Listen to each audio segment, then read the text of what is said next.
Have you ever felt that strange paradox of modern life? We're more digitally connected than ever before, right? But underneath all the curated feeds and the endless scrolling, so many of us feel this profound, almost aching loneliness. And, well, within the spiritual realm, have you ever wondered why so many really brilliant, well-intentioned initiatives often just sort of fizzle out before they ever truly take hold, before they leave the living room almost? It's a common feeling, I think, a quiet question lots of people have. Well, today, in this deep dive, we're going to explore a surprising answer. It's ancient, actually, but feels very future-focused. It's a concept called koinos. Hmm. Our dive into the material for today, it really reveals this rich understanding of why some traditional models might be struggling right now. And it points us toward how getting back to some, core foundational principles might just be the key to, as the sources put it, reclaiming the table, reaching the world. That's right. Yeah, we're really setting the stage here by looking at what feels like a pretty major shift, a tectonic shift, you could say, in how faith communities can genuinely thrive. It's about looking beyond, the familiar rhythms, the Sunday crowds, the nice sanctuaries, to something far more profound and maybe ultimately more effective for where we are today. Okay, so let's unpack this a bit. The material we looked at, it really highlights this um, quiet but kind of undeniable tremor shaking the foundations of traditional religious institutions. And it lays out some really insightful reasons why this might be happening. First, there's this evolving landscape, right? Traditional structures seem to really struggle sometimes to connect with Gen Z and millennials. This generation, as the research points out, tends to prioritize authenticity over ceremony, participation over just passively sitting there, and real relationship over maybe rigid routines. They're just looking for something fundamentally different, it seems. And it's more than just like a generational preference, isn't it? It seems to reflect a deeper societal thing. A lot of young adults today are described as being post-institution, post-hype, and post-performance. Basically, they value authenticity much more than just, sheer authority. Yeah. That traditional model, the sage on the stage where one person lectures, it just feels a bit tone deaf to many now. They're craving dialogue, real interaction, not just monologues. Yeah, and that links directly to the issue of what the material calls performance over presence. Yeah. You think about the maybe dazzling lights and the really polished productions of some larger gatherings. I mean, they can certainly entertain, but they often leave the soul feeling a bit dry, empty almost. This generation, like we're seeing, they can just intuitively sense when something's not authentic. What really draws them in is genuine presence, actual connection. Hmm. Which then flows into the challenge of what's called a program-centric faith.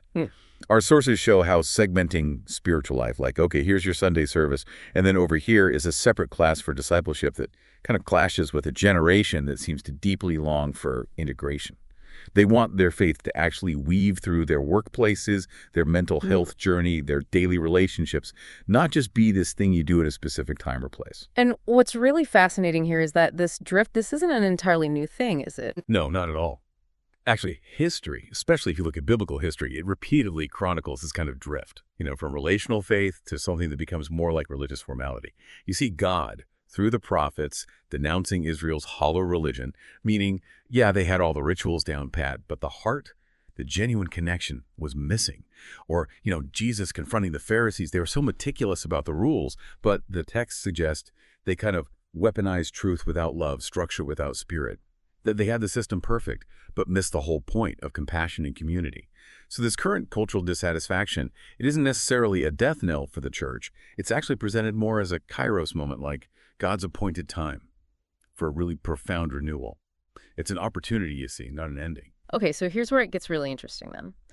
If the traditional models are facing these, deep challenges, what's the alternative? What's the answer?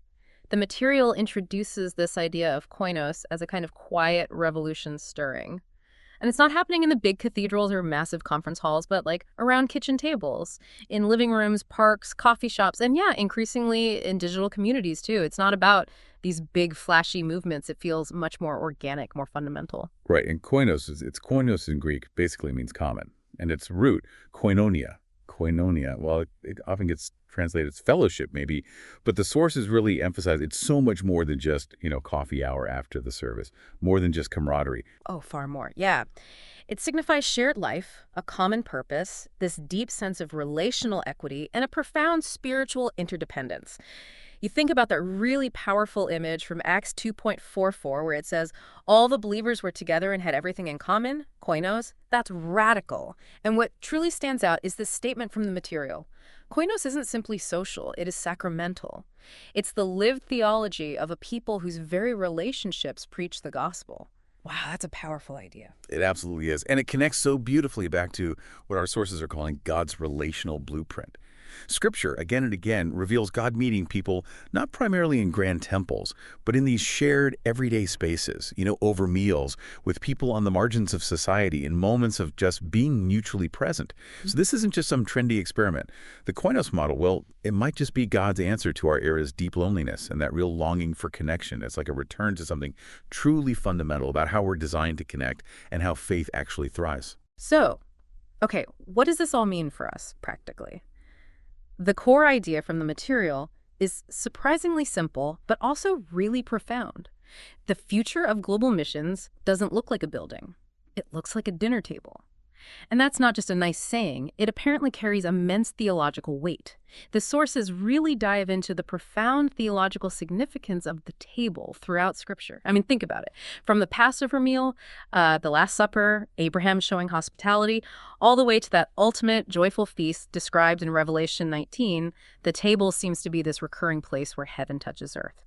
And crucially, in the early church, the table was mission. That was how it happened. Yeah, this whole concept of the table as missional praxis, it really breaks down into a few key things, doesn't it? First, it means hospitality as evangelism isn't just an event. It's like a literal lifestyle, opening up your actual life to others, and means meals as sacrament, where just ordinary meals become these sacred moments when, as the sources say, Jesus is present in the breaking of bread. And it allows for this idea of belonging before belief, which is huge, meaning people are welcomed into real community before they've even checked all the belief boxes. Remember Jesus welcoming Zacchaeus to his table before he repented, Luke 19?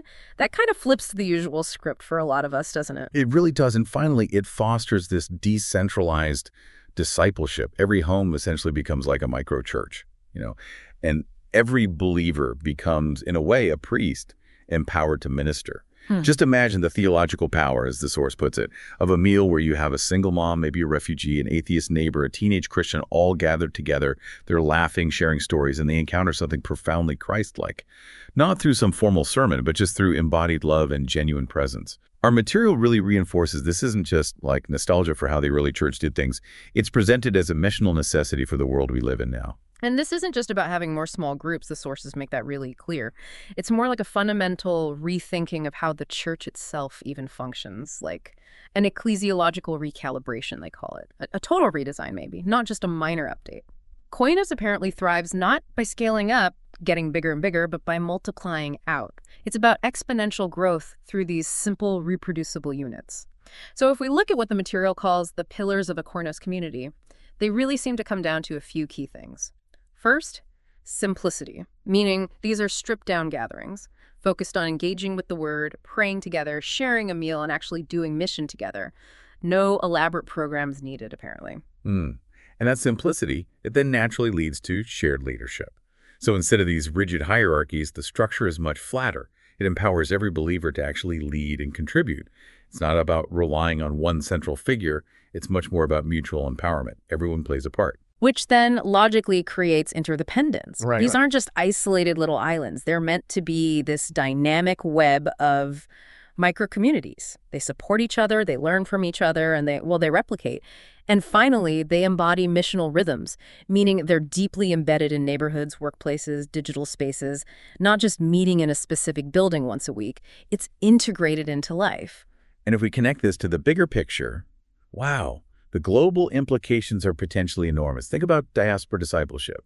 You've got migrants actually hosting these tables, transforming communities wherever they land. Or think about a persecution-proof church.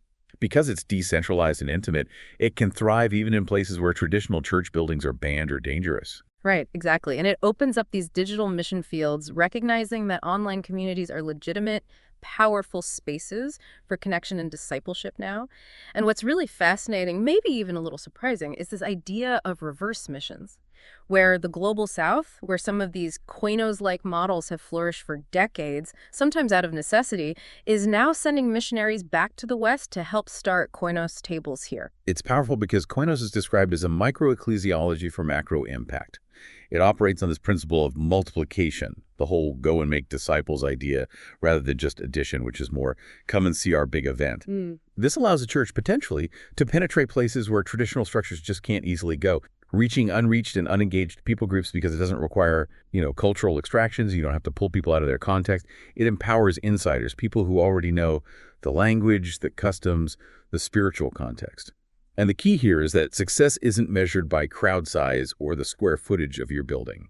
It's measured by disciples making disciples. That's the metric. This deep dive, it really reveals that Koinos is, well, it's more than just a model or a program, isn't it? Its real power seems to lay deeper in what the material calls shared suffering, shared joy, and shared incarnation. These seem core to why it actually works. So let's talk about shared suffering first. The sources explain suffering almost as the furnace of fellowship. You think about the early church Acts 5.41 says they actually rejoiced that they were counted worthy to suffer dishonor for the name. That's countercultural. In these Koinos communities, suffering isn't something to be avoided at all costs. It's endured together. And this creates this profound spiritual kinship. And maybe surprisingly, it becomes a powerful form of missional credibility in a skeptical world. We saw this during historical plagues, apparently, and you see it today in modern underground churches. Suffering together builds something strong. And flowing right out of that is shared joy. The New Testament word for joy, agalliasis, it isn't just like a happy mood. It's presented as a theological statement. It's this defiant joy rooted not in circumstances, but in deep spiritual conviction, even when things are tough, even in the face of suffering. And this joy becomes incredibly practical. It flows from shared meals, from meaningful conversation, and it becomes truly magnetic, the sources suggest, in a culture that's really grappling with loneliness and anxiety. It's described almost as a taste of ultimate eschatological joy breaking into our present time. Which then naturally brings us to incarnation as mission, with not just four. This feels like a really profound shift, a theology of presence. Indeed. John 1.14 famously says, "The Word became flesh and dwelt among us."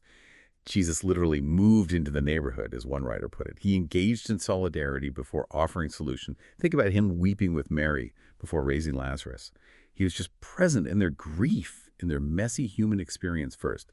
So this means mission happens at eye level, with neighbors, in living rooms, around fire pits, over kitchen tables, not from a distance. And the sources underline this really crucial point.